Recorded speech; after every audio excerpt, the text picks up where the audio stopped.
I'm Cape Joel, and this is Comic Smack, your weekly, daily, all the time, anytime comic book show where I give you your fix of everything you need to know from the world of comic books and superheroes. And on today's show, we're catching up on Daredevil, issues number 21 and 22. What happens when Matt Murdock says he has a different way to win the war on crime? Well, let's hop on in together and find out, shall we? Okay then, so as we join the comic, we see Daredevil is staking out a property run by a group of insane militants calling themselves The Clip. The Clip is led by D-list Daredevil villain Ammo. Oh man, and if you love people and things named after guns and gun stuff, you're gonna absolutely love this issue, I tell ya. Now this, as we discover, just isn't another night of crime fighting for Matt Murdock. It's actually quite important to him. It's the first night of him putting into action his plan to clean up crime in New York City. He managed to get the go-ahead from his boss at the district attorney's office, but this is going to be a very fragile sort of situation. For one,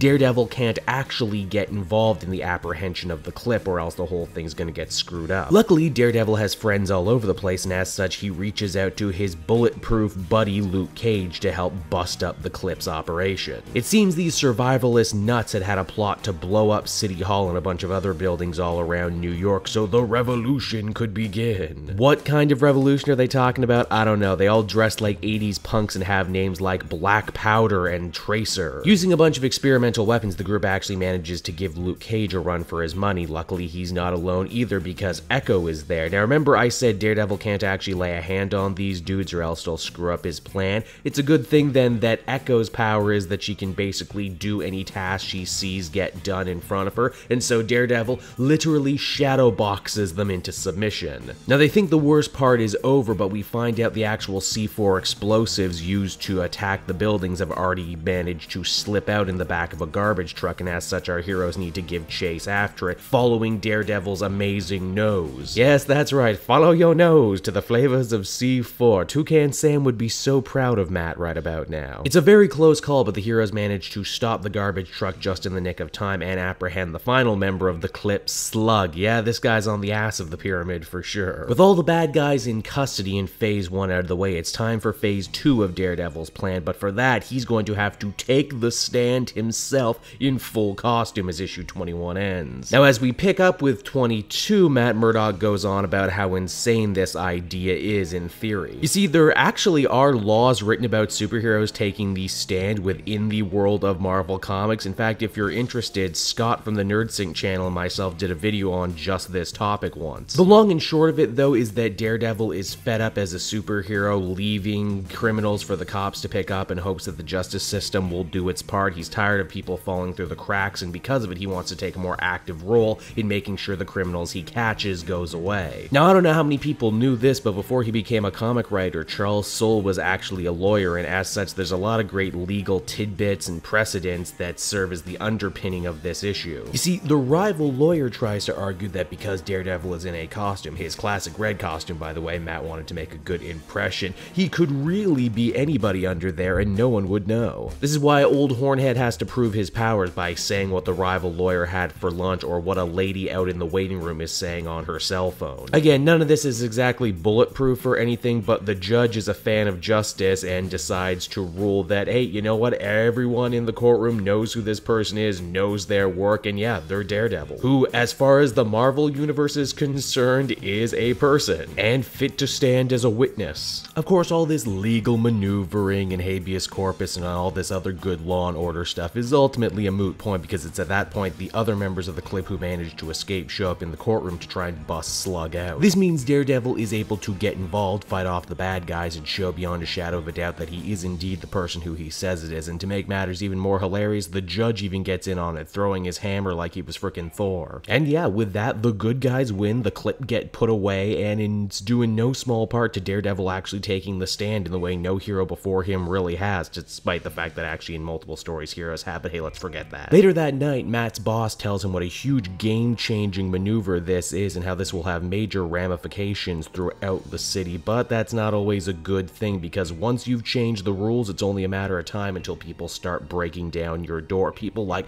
oh, I don't know, maybe the kingpin of crime, Wilson Fisk. So there you go, everyone. Daredevil number 21 and number 22. I think this does a really good job letting you know what this newest arc is going to be about, and by and large, I gotta say, I think Charles Soule has really hit his stride in this series. He's drawing on a ton of his own experience as a lawyer, and I think that's a great place to couch a Daredevil book. I like this idea of Matt Murdock trying to find alternative ways to fight the bad guys, and now they're teasing a showdown with the Kingpin, which are always epic in the realm of Daredevil. I can't wait to see the spin that Charles Soule puts on the character once he gets his chance to put his hands on him. Overall, I'd give this one an 8.5 out of 10. Once again, Daredevil happens to be one of my favorite things going on at Marvel right now, and if you're not reading it, you absolutely should. So there you go, 2 issues in 1 all caught up on. I hope you liked it, and while I have your attention, why not check out some of the other videos I worked on from throughout the week. There's also links to my social media feeds down in the description, as well as a link over to Patreon. If you're feeling in a supportive mood, patrons get exclusive access to videos and podcasts before anyone else, and you can do so for as little as $1 a month. So until next time, everyone, thank you so much for watching, and I will see you all again in another video. Bye-bye.